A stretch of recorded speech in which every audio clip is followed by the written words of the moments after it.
Bu kadrların müəllifi jurnalist Nurlan Qəhrəmanlı 40 gündür aclıq aksiyası edir. Seçki saxtakarlığı, polis zorakılığı və digər qanunsuzluqları işıqlandırmaqla tanınan jurnalist bir ildir həbsdədir.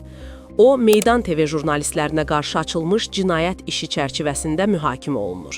Yanvarın 16-sında keçirilən məhkəmədə özünə və həmkarlarına qarşı irəli sürülən ittihamlara etiraz olaraq müddətsiz acılığa başladığını elan edib.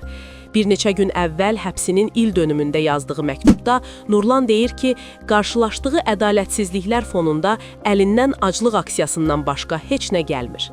O yazır ki, hər dəfə məhkəmə qarşısına çıxarılanda uçuruma bir addım da yaxınlaşdığını hiss edir və bu uçurumla mübarizənin yeganə yolunu özünə qəsddə görür.